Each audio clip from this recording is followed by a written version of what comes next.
Yo, welcome everybody to another episode of the Cash Physical Therapy Headquarters podcast. Let's wait real quick for Facebook to get its life together because it's always a few seconds behind before it can actually go live. And it's so dumb that I have to be in Facebook and or podcasting tool to be able to do this.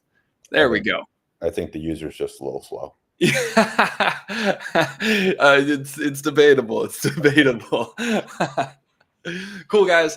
Super excited to dive into this. Today, we're covering how to prepare to launch a micro clinic. Whether you are a PT student, whether you're a new grad, whether you've been in the game for 10 years and you're just realizing that you were sold a bag of goods that is not going to deliver you the lifestyle that you thought you would have as a physical therapist, this episode is going to be for you. Ben and I are going to cover all the things that we did before we launched our businesses that helped tee us up for success in entrepreneurship. Whether you wanted to just launch a side hustle to supplement your income and give you more leverage and options in life, or you want to completely change the trajectory of your career and your income by launching and going all in on your own cash practice. Today is going to be full of value. Super excited to dive into it. Ben, this was your idea for a topic. Brilliant. Why don't you start us off? Yeah, big thing is I know this podcast episode is going to be what I wish I would have been able to hear when I just heard about cash-based PT and thinking about whether or not I want to do this someday. And it can be scary and feel like you don't know if you can do it, or like, hey, I just don't know if it's the right time. I need to have my ducks in a row. I need it's kind of just shed light on what the process actually looks like to kind of start your micro practice. Yeah, because here's the truth. It is incredibly simple. You don't need a business loan. You don't need an MBA. You don't need to be great at business. We are in 2025. All you need is the inspiration to do it, $500 and an internet connection. That is all you need to be able to get started and start making money very, very quickly in this game. And so let's talk about the fear of getting started first. Otherwise, all the stuff that we're going to share is going to just slip through your fingers. So starting in cash practice, it seems big, it seems scary, but anything that is ambiguous, we overcomplicate in our minds. I read a book. Ben, have you read The 48 Laws of Power? I have, yes. Great book. That is an incredible book. Some of it's like, oh my God, this is so Game of Thrones. But it is fascinating because it roots everything into real historical events. And it reads like a really, really fun history book. If you love history, you will love this book. But one of the things I just read last night is all about making complex things simple. And the further out they are, the more complex and scary they seem, but the more they get closer, the simpler they become. And the example they used was this parable of camels. And it said the first person that ever saw a camel dropped everything they had and they ran away. The second person to see a camel got a little closer to check it out. The third person that saw a camel put a saddle on its back. And so right now, cash physical therapy seems scary. That's just because you don't have all of the information to realize like how simple this game actually is. And right now, there's so much demand for cash-based services. The cash physical therapy market's exploding. The cash chiro market is exploding. Direct primary care physician market is exploding. And the functional medicine market, that is, I don't even know what's bigger than exploding. That's nuclear. Over the next 10 years, that market is going from like a market cap of 30 billion to 300 billion in the next 10 years. And so now that healthcare is becoming more and more exposed and people are realizing like how messed up it actually is, that you can't be seen when you want to be seen or work on the things that you want to work on. Like I can't get blood work or run tests unless there's already a problem with me. That's messed up. And so the demand for premium personalized one-on-one care is exploding right now. And more people are waking up and they want these services. And so there's never been a better time to be a cash physical therapist. And it doesn't matter how many people are in your market already. There is so much opportunity. You don't need to build a massive clinic to be massively successful. One of our examples, like Ben Wardell, recent client of ours, was in outpatient for 10 years, never actually believed that he could run a cash practice. He thought like, yeah, that's for other people, not for me. I'm not a business person. I'm not an entrepreneur. But he realized that his current career path wouldn't allow him to be the kind of present father that he wanted to be. And so he started a cash practice side hustle out of necessity. And once we kind of showed him the ropes and how to do it, within a year, with less than a year, I'm talking like 6 to 7 months, he's doing $20,000 a month in his practice. He's only working 3 days a week, and he legitimately feels guilty for how much time he's spending with his family, how much time he's going hunting, how much time he gets to relax, and how much money he gets to make, because he's still in this mode where his normal is still what he used to do. And he feels guilty for how much his life has changed in a really, really positive way. But that is the reality that all of you face. You have this opportunity. And Ben, like when you first got started, it wasn't the same. You had a much harder go for getting all this stuff off the ground. You want to talk about that? Yeah. I mean, first of all, I started my practice. I was moved across the country where I knew nobody. I didn't have any friends and family to lean on. I took a traveling contract in California, originally from Iowa. And so I didn't know what I really needed to do. I didn't know anybody. And it's scary when you don't know anybody and just kind of your own little world. And so it was really difficult from that standpoint. So a lot of times when people are just starting out, they have a leg up on that because they are well known in the community. Yeah. People already know them, and so that helps immensely from that standpoint as well. So that was a more challenging thing, was just not knowing anybody and having to start completely from scratch. Right, and the fact that there's no one in the game who had accomplished what you wanted to accomplish. You knew from the get-go you wanted to build a 7-figure cash practice. No one had done that. Very few people had even built more than a $50,000 a month cash practice. In fact, most of the people still coaching cash physical therapy still have never built a 7-figure cash practice.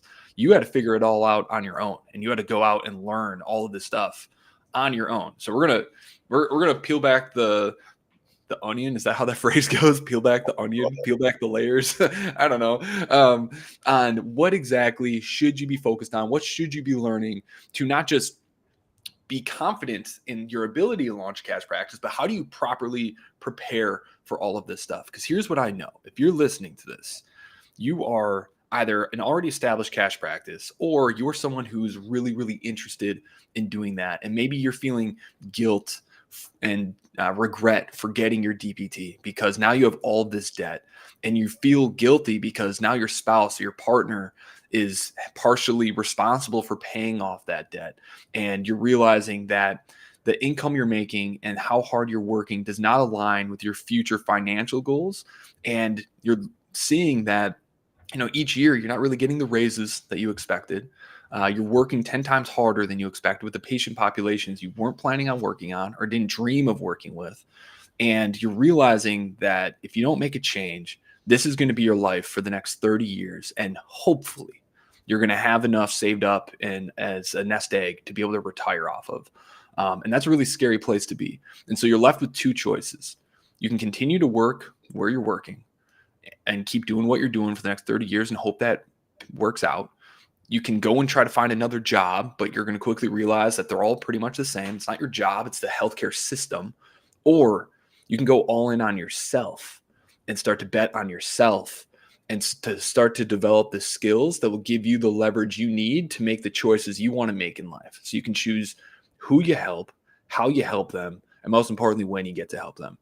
That's where Ben and I land. That's what we want to do. And if that's what you want to do, here's what you got to do. Ben, what's the first thing that they should start studying? I mean, the first thing is knowing that you can do it. I want to talk more about like the fears around that. It's like the days of having to, invest $100,000 to start a practice is gone. It only took me less than $500 to start my practice. That practice that I initially invested $500 into has generated over $8 million, right? I think it's worth the investment, right? Not saying you have to take it to that level, but it's just so low risk to do it and just get started. So there's so many people that I never thought would be entrepreneurs that have started their practice. You don't need to be an entrepreneur to start your practice. It's never been easier, and anybody can do it. Right. Also, it's just like people. We also hear the concerns like, is now the right time. I need to get more years experience, or I'm just not, I need to get my ducks in a row to be able to do this. There's no ducks to get in the row. You just need to, you just need to get liability insurance, find a place to treat out of. You can find a gym. That's it. Treatment table. Those three things is all you need. If you treat within a gym, they already have all the equipment you need. Those are your three ducks. I don't think there's that many ducks to get in a row. So Right. you don't need to delay this. I moved out to Oakland, California, where I knew nobody, and within 2 weeks, I was seeing patients, and I had nothing set up when I moved out there. I had a plan. That's one thing too. That to get started, I encourage you guys to binge all these episodes on this podcast. We made this podcast because it's exactly what the podcast that I wish I would have had when I was thinking about starting my cash-based practice. And I was actually in physical therapy school. And so just tried to absorb as much free content as I possibly could. And that was 7 years ago, 8 years ago. There just wasn't a whole lot about cash-based PT out there. And so it was limited. But that's what allowed me to help me really hit the ground running. And so binge this free content. We put more free content out there than anybody else. And it's all the content that I wish I would have had. So absorb all the free stuff and get started there. So that's really how to get started. Is to get started, you don't need to invest in coaching. There's so much free stuff out there that we put out there that you guys can use to get started too. Right. And realize, like, you have been indoctrinated into a belief system that makes you feel guilty for wanting to take action to help take care of yourself. You've been indoctrinated into thinking that, it's all about serving other people, which it is. But how many people can you serve when you're not taking care of yourself? When we really start to really take care of ourselves, we're able to help more people. So this isn't about making money. This is about creating more leverage to impact more people's lives, and the more people's lives that we transform and change, that is reciprocated and given back to us. And so that's what this is really about. And it's sad because so many people are so fearful of starting their cash practice that personal trainers are providing more rehab services than PTs in some markets, which is absolute lunacy. Okay, because they are learning the skills of entrepreneurship. They're finding what people want and providing solutions for that. And so people who have no business doing any sort of rehab are doing it, and they're charging $100 to $150 to do it because there's not enough physical therapists who are stepping up and putting themselves out there to serve their communities. Even like soccer moms who have nothing to do are taking like weekend warrior courses and calling themselves functional medicine providers. And it's like, there's so much opportunity out there, and the wrong people are getting it that are going to get substantially worse outcomes for these people. We need more physical therapists willing to put themselves out there, start micro clinics and starting to serve their community. Because the APTA isn't going to change the healthcare system. They're not going to change the public's perception of what physical therapy is. That is on us. That is our responsibility to take things into our own hands and start to deliver world-class treatment to people. And you can do it. I've seen people, like, so many success stories of people who never thought that they would be a success. They never thought that they could run a clinic. But then when they actually got started and they mapped it out, they realized how simple it actually is. You don't need hundreds of patients. You don't need a big team. You can treat patients 3 days a week and make more money than you ever thought, while actually changing people's lives and having the impact that you want to have. It's absolutely incredible. Yeah. So if this is something that you're sold on doing and you want to get started, maybe it's not right now, but you want to start preparing and learning for this stuff. As Ben said, listen to our content, go to our YouTube channel, Cash Physical Therapy School, listen to our podcast, go through our Instagram content. But the place where I'd recommend is start learning about sales. I think that is the number one most important thing to understand. Now, cash physical therapy isn't really all about sales. Okay. If you're smart, you're designing experiences that sell themselves so that you don't have to be a salesperson. But understanding human psychology, on why people buy, on what value actually is, what price actually means, what money really is, these are all really important mindset things that we need to understand so that we know how to communicate effectively to people. Because if we're going to educate the masses on what physical therapy really is and can be, and guide people and lead people to living happier, healthier, more active lives where they can be independent when they're old, so that their kids don't have to take care of them like we're taking care of our parents. Well, then we're going to need leaders. And in order to be a leader, we need to be able to effectively communicate. And so there's a lot of resources out there for learning about human psychology, learning about like sales and all of that stuff. Ben, what are some of the books that you checked out? Yeah, so there to sell us healthy. There's a lot. Mainly it was sales and sales books, and Yeah. also mindset books. The Magic of Thinking Big was a big one that I read. It Rich really, Dad, Poor Dad. yeah, Rich Dad Poor Dad was a good one too. And the Charisma Myth, that just talks about like body language and essentially how to get people to trust you and like you. Right. And that's really impactful during the in-person evaluation. So Right. those were a few ones that that I really started and resonated with for sure. What was the body language one? Because I think that is so incredibly important, because in order to sell cash physical therapy, like that is more of an emotional sell than a logical sell. Okay, because you'll use it, paying cash for what you pay a high copay for is never going to be more logical. It's always going to be more logical to use insurance. And so people invest in cash because of the emotional reasons behind the investment, because they're not in cash. We're not selling pain relief. We're selling transformations, the accomplishment of goals, a better future, empowering them to be able to manage their own health and prevent future injuries. That's what's being sold.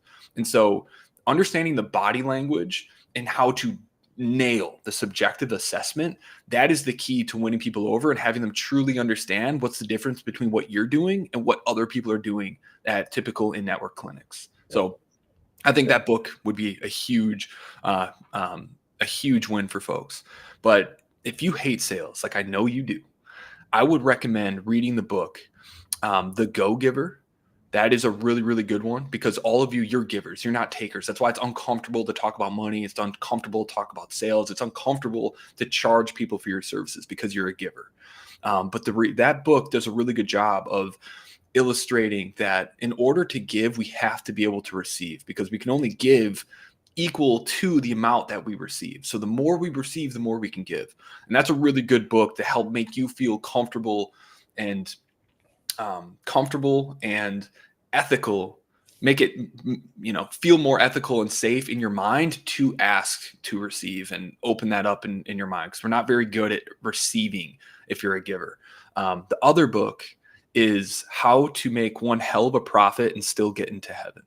That's going to shift so many paradigms in your head around what sales actually is, how to do it ethically, how to feel really, really good about charging what you need to charge, and make sure that you're delivering on something that's actually world class, that is worth even more than you're actually charging. So we just gave like 5 books. So get an Audible account and listen to that on your way to work. Stop listening to music. Stop, when you're at the gym, when you're driving to work, when you're on your lunch break. This is the stuff that you should be listening to. And yes, like that's your break time, that's your you time. But it's like, if you want to change your life, you have to start being willing to sacrifice in the short term for the long-term gain. Mhm. Yeah, and I think that's the thing too. A lot of people are scared to start because of the perceived risk Yeah. associated with it. There's really we just dismiss the financial risk, but there's also the other side of the risk of not getting started.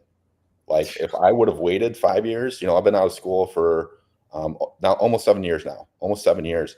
And, if I would have waited 5 years to get started, I'd be $8 million short of where I am now if I wouldn't have got started. Right. And there's a risk, and I paid off my student loans within 2 years of graduating because I started my practice. If I would have waited, I would not only have $8 million short of what I do now, I would also still have $150,000 in debt. So the Right. only reason I was able to pay that off is because I started my cash-based practice. It's a Yeah. bigger, much greater risk to not get started than it is to get started, Totally. especially with how easy it is now. Right. The opportunity cost. If you just follow the exact steps that Ben and I talk about every single week, every day in our content, the opportunity risk of not listening to that advice is $7 million. Because if you just did exactly what Ben did, you could do that. It's just most people aren't willing to do that or have the discipline to do the things that they promised themselves that they were going to do. What's the opportunity cost of starting a cash practice? Let's say even if you lose your job, okay, you're still risking less than $1 million over a lifetime. You're risking your shitty mill job. That's a huge risk. Right. As if you can't go and find another job that's even better. The demand for physical therapists is huge. Vacancy rates go up every single year. Okay. You could go all in on your cash practice, roll the dice for a year, 2 years. And as long as you're keeping up with your license, like you're still going to have a job. You can always go back and find another job. There's no shortage of opportunities for jobs for PTs.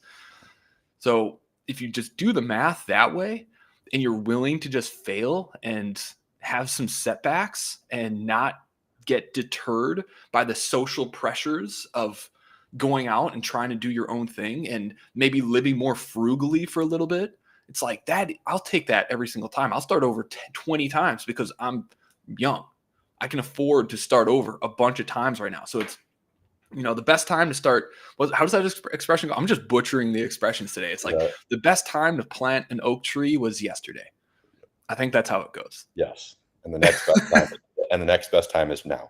Right. And even if you learn these skills and don't end up starting your cash practice, what did you just do to the value that you can provide to a business? You've learned about sales, you've learned about business, you've learned about marketing, you've learned about finance, you've learned about operations, even if you never start a practice.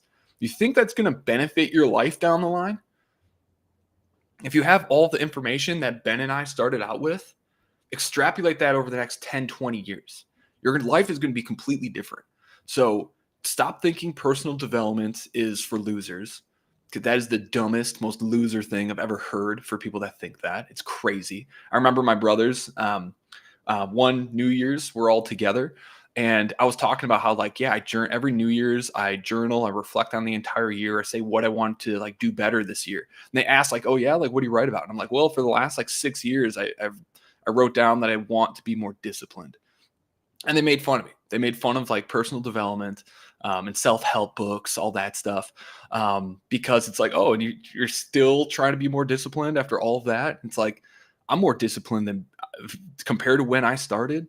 I am 10 times more disciplined. I've built a multi-million-dollar business. I've transformed other people's lives. I've contributed in helping other people become millionaires. It's I write down I want to be more disciplined every year, but I'm astronomically further than I was the first time I wrote that.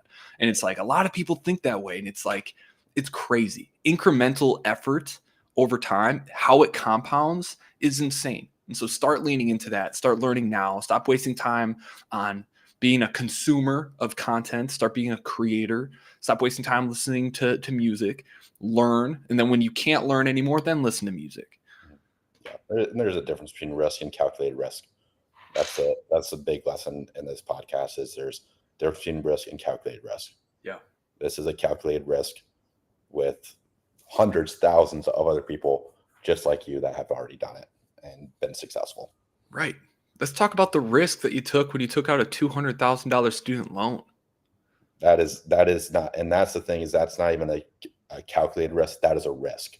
That's a risk. From a strictly a financial standpoint, it does not make sense to invest $150,000, $200,000 in a doctoral degree that dishes you out $100,000 a year if you're lucky. It doesn't make sense. So you've already made that risk, and that was a wrong risk. To be completely blunt, it's from a strictly financial situation. That was the wrong decision. I made it with you guys, and so if you're willing to invest $150,000, $200,000 to make $100,000, you can invest $500 to potentially profit millions of dollars, hundreds of thousands, millions of dollars. So 100%. And one of my philosophies that kind of has driven me that I bet is written in a lot of gyms, you maybe read it in some of your textbooks, it aligns with physical therapy really well. Socrates said, "No man has the right to be an amateur in the matter of physical strength.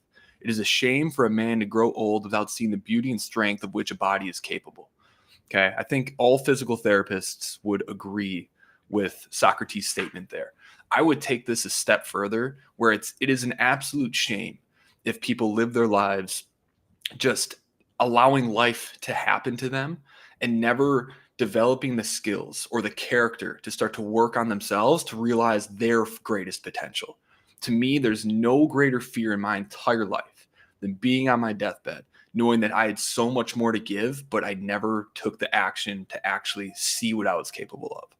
And that's what I charge all of you listening to do.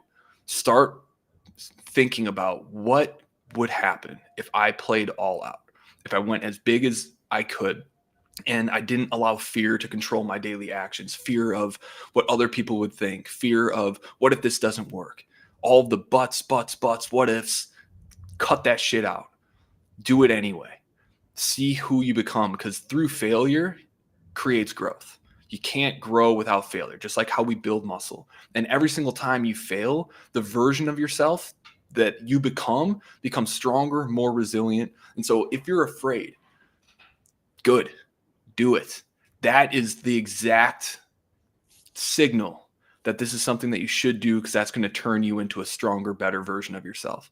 Can I go on a little tangent quick, Ben? Yeah, good. Like everyone says, like the common quote that some people say, it's like you're willing to do anything for your kids, but are you willing to be healthy? Okay, I think that it's something that we use for our patients to help them to invest in their health and to shift their thinking around it. Okay, another way of spinning that is like everyone wants their kids to pursue their dreams and become all that they can. Okay. And so people think that they put their nose down, they work really, really hard in a job so that they can make enough money so that their kids don't have to want for things, so that they have all the opportunity that they want to do. Would it not be way better and a better example for your kids to create the opportunity for them to do that if you do that? If you actually go all out to chase and pursue your dreams? Because if you don't, what are the chances that your kid is going to be constrained and confined to that same fear that you had? But if you go out, you face that fear, you do the hard thing, and then give them a roadmap for how to conquer your fears, to live fearlessly, and to take massive action and be disciplined in the things that you do each day, what are the chances that your kids will then go on to pursue their dreams? Versus if you keep doing what you're doing, they're going to model what you do. And so it's our responsibilities as parents, as individuals, as healthcare providers, to become the absolute best that we can be. Because by doing so, it unconsciously gives permission to everyone around us to do the same. We lift up everyone around us. And if that doesn't light you up, if that doesn't inspire you, then yeah, maybe going into entrepreneurship and starting your own thing isn't the right move, because it isn't for everyone, and that's okay. Yeah, if what Jordan just said doesn't light you up, that's if you've been on the fence of like, hey, should I do this or not, and you didn't get lit up by that, I would tell you flat out, don't do it. It's just that. It's that simple. Right. Because there's a lot of really good jobs at Cash Physical Therapy practices. They need excellent clinicians that don't want to do all this, because it is hard. Yep. So easier than people think, but mentally, it's simple. It's hard because of our minds. Okay, because we have to constantly be faced with our own limitations and overcome those limitations through failure. And so it's mentally taxing, but the art of building a successful business is really, really simple. Yep. So we went on a bit of a tangent there, Ben. But aside from learning about psychology and sales and body language and persuasion and leadership, what are some of the other things that PT students or PTs who are planning their escape, what are some other things that they should start learning? I mean, those are really the big ones. If you do those, you're gonna be very successful. You should do those consistently, and it just really comes down to mindset. And go back to what you said, Jordan, about by you being able to level up, you're able to level others around you up, and like your kids, like generational wealth isn't passed down through money; it's passed down through knowledge. And so by you being able to level yourself up, that's stuff that is going to impact your generation, your generational wealth per se, for generations, right? And not through money. So by investing you're investing in your lineage for generations. And so, but yeah, I mean, outside of that, like there's so many things that could be helpful, but really just mindset, understand that you can do this, and sales psychology, and wrapping your head around that. Hey, money is just a tool. Yeah. It can be done. It can be used to do good. It can be used to do bad. If you have more money in your hands, do you think that it's going to be a good thing or a bad thing? Right? What can you do with that as a tool? So really, just consuming all the content is really what it comes down to. I love it. So that's we mentioned a few books. If we could distill that down to the top 3 books that they should listen to help get them started and moving in the right direction. I would say Rich Dad Poor Dad is probably the biggest paradigm shift I think a lot of people need. Yep. What would you say is a good number 2? It can be either. These are kind of overlapping books. 10X, probably 10X. I would say maybe that's an even better book than The Magic Thinking Big. It's very similar. It's just like, I would say probably 10X by Grant Cardone would be number 2. For me, that was a big shifting. Yeah, that's a really good one. Or be your future self now. How would you compare that to 10X is easier than 2X, at least for a beginner? 10X is a little bit more, it's more aggressive. Yeah. It's just no BS. And so the other one is a little bit softer. So it depends on your personality. For me, I like the 10X better, but talk about what that other book was about. Mainly, if you're type A like Ben, 10X is easier than 2X. If you're more of an emotionally driven person like me, become your future self now. It sounds so cheesy. That's why I didn't read it at first, but that's one of the greatest books I've ever read, hands down. Another one, the last one that I would say to help warm you up to the idea of sales and what it really is and feel good and comfortable doing it, I would read How to Make One Hell of a Profit and Still Get into Heaven. That's a really good intro to sales and feeling comfortable with what it really is. So I would check those out. So thanks for listening, everybody. Hope everyone has a wonderful rest of your week. Thanks for listening to the Cash Physical